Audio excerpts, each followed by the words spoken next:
Times news channel देख रहे आप सभी दर्शकों का बहुत बहुत स्वागत है। मैं हूं रमनदीप कौर। इस वक्त की बड़ी खबर आ रही है प्रयागराज से। क्या है पूरा मामला, देखने के लिए बने रहिए हमारे साथ। आम आदमी पार्टी के राज्यसभा सांसद और यूपी प्रभारी संजय सिंह ने यूपी की योगी सरकार पर निशाना साधा। उन्होंने कहा कि आम आदमी पार्टी के 300 यूनिट फ्री बिजली देने की पुरानी बिजली बिलों को माफ़ करने के चुनावी वायदे से प्रदेश की भाजपा सरकार बौखला गई। उन्होंने कहा कि ये कोई कोरा वायदा नहीं, बल्कि दिल्ली में केजरीवाल सरकार ने इसे करके भी दिखाया है।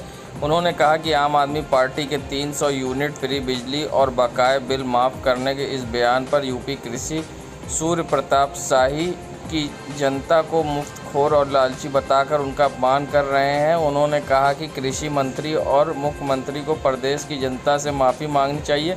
उन्होंने कहा, आखिर जब मंत्रियों और विधायकों को मुफ्त बिजली मिल सकती है तो किसानों को, आम लोगों को मुफ्त में बिजली क्यों नहीं मिलनी चाहिए। संजय सिंह ने कहा कि आम आदमी पार्टी अपने इस चुनावी वादे को जनता तक पहुंचाने के लिए पूरे प्रदेश में यात्राएं शुरू करेगी।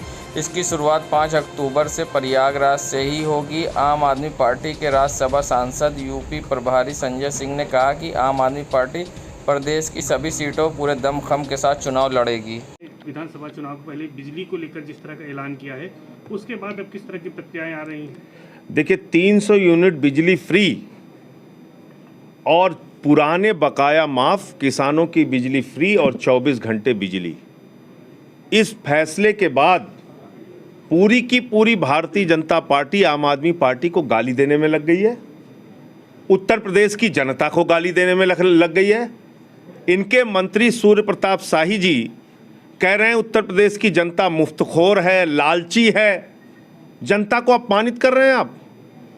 विधायक को फ्री बिजली मिल सकती है, सांसद को फ्री बिजली मिल सकती है, मंत्री को फ्री बिजली मिल सकती है, मुख्यमंत्री को फ्री बिजली मिल सकती है, प्रधानमंत्री को मिल सकती है। जनता के पैसे से इनको मोटी मोटी तनख्वाहें मिल सकती है, कार मिल सकती है, गाड़ियां मिल सकती है, बंगले मिल सकते हैं, ऑफिस मिल सकते हैं। लेकिन अगर 300 यूनिट बिजली फ्री देने की बात आम आदमी पार्टी कर रही है तो कह रहे हैं उत्तर प्रदेश की जनता मुफ्तखोर है, लालची है। ये क्या बात है? प्रदेश की जनता को आम आदमी पार्टी की सरकार बनने के बाद 300 यूनिट बिजली फ्री मिलेगी और सारे पुराने बकाया माफ उत्तर प्रदेश की जनता फाड़कर फेंक देगी। ये आम आदमी पार्टी कहना चाहती है। और किसानों को फ्री बिजली, 24 घंटे बिजली। आज 75 साल की आज़ादी के बाद हम लोग 24 घंटे बिजली के लिए तरस रहे हैं। यानी मंत्री भी अपने बयान में आलोचना करने के बाद खुद ही बता रहे हैं, हम तो गांव में 18 घंटे बिजली दे रहे हैं। साहब, क्यों 18 घंटे दे रहे हैं? 24 घंटे क्यों नहीं दे रहे हैं आप? पहली बात। और 18 घंटे आप कह रहे हैं, 8 घंटे भी नहीं दे रहे हैं। सच्चाई ये है जमीन की। तो फ्री बिजली, 24 घंटे बिजली, पुराने बकाया माफ के फैसले से सूर्य प्रताप शाही जी ने उत्तर प्रदेश की जनता को जो मुफ्तखोर और लालची कहा है, उसके लिए आदित्यनाथ जी को, सूर्य प्रताप शाही जी को माफ़ी मांगनी चाहिए, नंबर 1।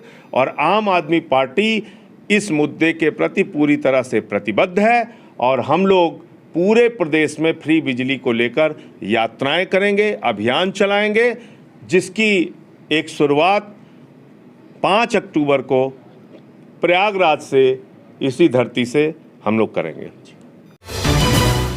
संगम नगरी प्रयागराज, जहां अब अलग अलग पार्टियां 2022 की चुनाव की तैयारी में जुट गई हैं और जनता को साधने में लगी हैं, तो वहीं आज प्रयागराज की सांसद रीता बहुगुणा जोशी ने मायावती पर बड़ा हमला बोला है। आइए सुनाते हैं क्या कहा है रीता बहुगुणा जोशी ने। देखिए, बहुजन समाज पार्टी में महिलाओं के लिए कोई स्थान नहीं। अगर महिलाओं के लिए स्थान होता तो सर्वाधिक महिलाओं के बलात्कार मायावती जी के मुख्यमंत्री काल में ना हो। मुख्यमंत्री मायावती जी के आसपास आप कभी कोई महिला नहीं देखेंगे। उन्होंने महिला के नेतृत्व को, महिलाओं के विषयों को, स्वयं सहायता समूह को नहीं बढ़ाया, ना आर्थिक सशक्तिकरण किया, ना उनका, ना उनके लिए उन्होंने सुरक्षा की व्यवस्था करी, ना ही महिला शिक्षा के लिए कोई योजना बनाई। उनके कार्यकाल को उठा लीजिए, यहाँ तक कि पेंशन भी विधवाओं की नहीं बढ़ाई। तो मैं तो ये कहूँगी कि उन्हें महिलाओं के लिए कोई संवेदना नहीं है और वो कितना भी सम्मेलन कर लें। आज महिलाएं देख रही हैं कि भारतीय जनता पार्टी, चाहे वो केंद्र की सरकार हो चाहे प्रदेश की, महिला सुरक्षा, महिला आर्थिक सशक्तिकरण, महिलाओं का सामाजिक सम्मान, इन सब क्षेत्रों में काम करिए। भी पुलिस की भर्ती हुई, 1.5 लाख पुलिस की भर्ती हुई है, 33,000 महिलाएं ली गई हैं। महिलाओं की बटालियन बनाने की बात आ रही है। पूरे 1562 थानों में महिला हेल्प डेस्क बन चुकी है। महिलाओं के लिए पिंक बसेस बन रही हैं, पिंक टॉयलेट्स बन रहे हैं, व्यापक स्तर पर बन रहा है। इसी प्रयागराज में पहले 1000 भी समूह नहीं थे, आज मेरे क्षेत्र में सिर्फ जमुनापाल में 19,000 समूह हैं। तो आप ये समझ लीजिए कि आर्थिक, सामाजिक, राजनीतिक हर रूप से महिलाओं का सशक्तिकरण होगा।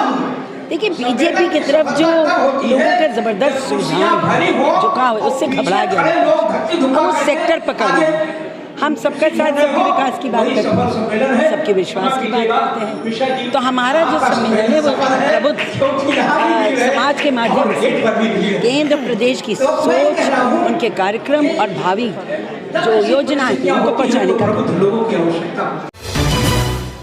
सीएम योगी ने कहा था कि राम मंदिर बन जाने से सबका धंधा बंद हो गया है और सबका डीएनए एक है। प्रयागराज पहुंचे आप सांसद संजय सिंह ने सीएम योगी के बयान पर पलटवार करते हुए बड़ा बयान दिया है। आइए सुनाते हैं क्या कहा संजय सिंह ने।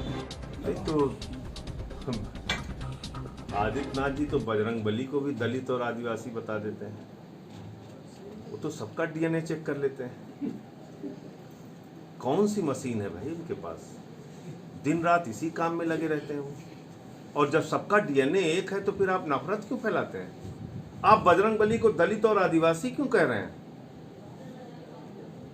कथनी और करनी, इसका सबसे बड़ा अगर अंतर देखना है तो उसके लिए एक उदाहरण आपके पास प्रस्तुत है, भारतीय जनता पार्टी और आदित्यनाथ जी। ये लोग जो कहते हैं ठीक उसके विपरीत काम करते हैं। जो कहेंगे वो बिल्कुल नहीं करेंगे, उसके अलावा काम करेंगे। 15 लाख रुपए देने की बात कही, उल्टा आपके घर में जो पैसा था वो भी लूट लिया। 2 करोड़ नौकरियां देने की बात कही, हिंदुस्तान में जितने रोजगार थे वो सब सारी संपत्तियों को बेच बेच के वो भी खत्म कर रहे हैं। किसानों को फसल का 2 गुना दाम देने की बात कही, किसान 10 महीने से सड़क पे बैठा, उसको मवाली, गुंडा, आतंकवादी, पाकिस्तानी, पता नहीं क्या क्या कहते रहते हैं। तो डीएनए अगर पूरे भारत का एक है तो फिर ये नफरत की बात क्यों करती है भारतीय जनता पार्टी? तो सहमत है, इसका जवाब दे। डीएनए एक है। हम तो कहते हैं कि पूरा भारत एक है, हम तो बार बार कहते हैं, हम तो नारा लगाते हैं हिंदू, मुस्लिम, सिख, ईसाई आपस में सब भाई भाई। लेकिन ठीक चुनाव के पहले ये डीएनए की जांच करा के कहां से रिपोर्ट लेके आए हैं आदित्यनाथ जी? ये तो बजरंगबली की भी जाति खोज लेते हैं। अब इनको पता चल गया कि पूरा भारत एक है, डीएनए सबका एक है। चुनाव के ठीक पहले 4.5 साल नफरत फैलाएंगे। संगम नगरी प्रयागराज, जहां हर राजनीतिक पार्टी प्रबुद्ध लोग को साधने में लगी है, तो वहीं पर आज बीजेपी द्वारा प्रबुद्ध सम्मेलन किया गया, जिसमें पूर्व राज्यपाल बंगाल केसरीनाथ त्रिपाठी भी शामिल हुए। आइए सुनाते हैं क्या कहना है केसरीनाथ त्रिपाठी का। देखिए, प्रबुद्ध वर्ग सदैव से समाज का मार्गदर्शन करता रहा।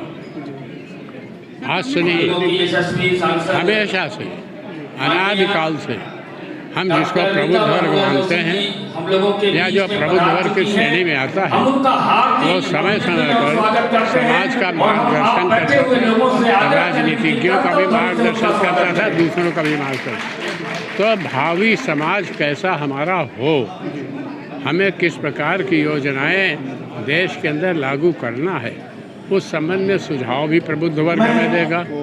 और हमने जो अब तक किया है उसमें अगर कोई कमी है तो कमी है बताएगा, और भविष्य में किस प्रकार की अपेक्षा हमसे करता है कि हम कौन कौन सी नई योजनाएं हाथ में लें जो जनहितकारी हो, उसकी दिशा भी इंगित करेगा। तो इस प्रकार से मुख्य रूप से प्रबुद्ध वर्ग हमने क्या किया है, इस संदेश को जनता तक पहुंचाने का काम, जनता की आवाज़ को हम तक पहुंचाने का काम करेगा। ऐसा है, प्रबुद्ध वर्ग में तो ऐसे लोग होते हैं जिनका समाज से सीधा ताल्लुक होता है।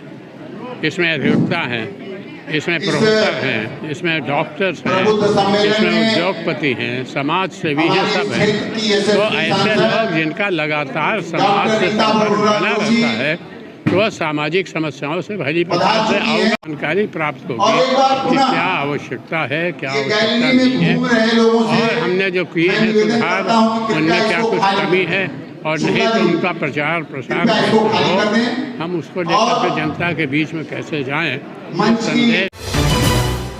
संगम नगरी प्रयागराज 2022 के चुनाव को लेकर अपनी ज़मीन तलाशती कांग्रेस के अब नेता प्रमोद तिवारी ने बीजेपी पर जमकर निशाना साधा है। साथ ही उन्होंने कहा है कि मलिन बस्ती हो या फिर दलित, जिसके लिए आज तक कुछ किया है तो कांग्रेस ने किया है। आइए सुनाते हैं क्या कहना है नेता प्रमोद तिवारी का। बीजेपी पर उन्होंने जमकर निशाना साधा है। ये पहली बार हो रहा है जो मैंने कहा कि 6-7 महीने पहले ही हम जिसके लिए करना है उसकी समस्या समझ रहे हैं और उसका निदान कर रहे हैं। जहाँ तक मलिन बस्तियों का सवाल है, दलितों के लिए, अनुसूचित जात के लिए आप इतिहास उठाकर देख लें, अगर किसी ने कुछ किया है तो कांग्रेस ने किया है। जो एक बात उभर कर सामने आई है वो ज़रूर मैं आपके संज्ञान में लाना चाहूँगा कि आज गरीब सबसे ज़्यादा दुखी है। भारतीय जनता पार्टी में गरीब और मध्यम वर्ग सबसे ज़्यादा पीड़ित है महंगाई से। और एक बात ज़रूर कहना चाहूँगा, आप पूछें ना पूछें, एक कहावत है कि जब मुसीबत आती है तो आदमी को नानी याद आ जाती है। आज भाजपा को अब्बा याद आ रहे हैं, अब्बा अब्बा कर रहे हैं। कारण क्या है? न महंगाई का जवाब है उनके पास, न जनता की परेशानियों का जवाब है, तो एजेंडा हटाना चाहते हैं। तो मैं इतना ही कहना चाहता हूं कि भाजपा ने अपनी शिकस्त मान ली है इन सारे शब्दों का प्रयोग करके।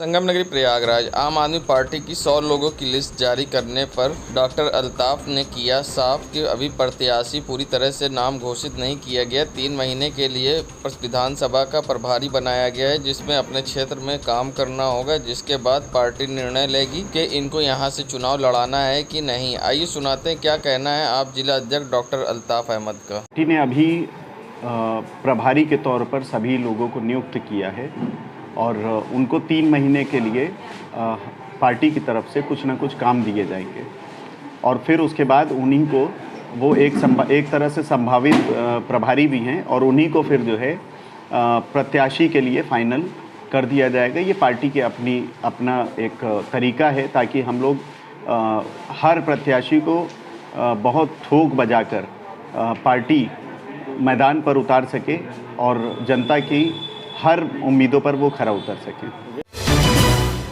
संगम नगरी प्रयागराज शहर दक्षिणी के चौधरी गार्डन में संवाद घोषणा का कार्यक्रम रखा गया, जिसमें सलमान खुर्शीद पूर्व मंत्री कांग्रेस और प्रमोद तिवारी और कई अन्य नेता पहुंचे और यहां पर इससे पहले स्लम एरिया का जायज़ा लिया गया, जिसके बाद पत्रकारों से बात करते हुए कांग्रेस किन मुद्दों पर चुनाव लड़ेगी और साथ ही बीजेपी पर भी हमला बोला है। आइए सुनाते हैं क्या कहना है पूर्व मंत्री सलमान खुर्शीद का। मैं मोटी बात कर सकता हूं कि जब मैनिफेस्टो कमेटी पूरा मैनिफेस्टो जब तैयार कर लेगी तभी वो दिखाया जा सकेगा।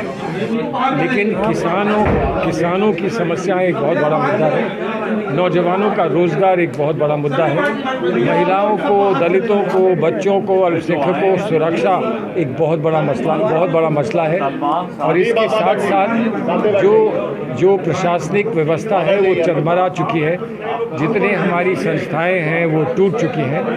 इनको सुरक्षा देना, इनको प्रोटेक्ट करना बहुत बड़ा मुद्दा है। और स्वास्थ्य से संबंधित कोरोना का जो दुष्प्रभाव पड़ा है भारत की, उत्तर प्रदेश की जनता पर, वो एक बहुत बड़ा मुद्दा है। 5 मुद्दे सबसे बड़े क्या मानते हैं इस बार चुनाव जो विधानसभा चुनाव में होने चाहिए और जो प्रदेश जो बता दिए 5, मैंने अभी 5 मुद्दे बता दिए ना। ये 5 हाथ होगा और ये 5 मुद्दे होंगे।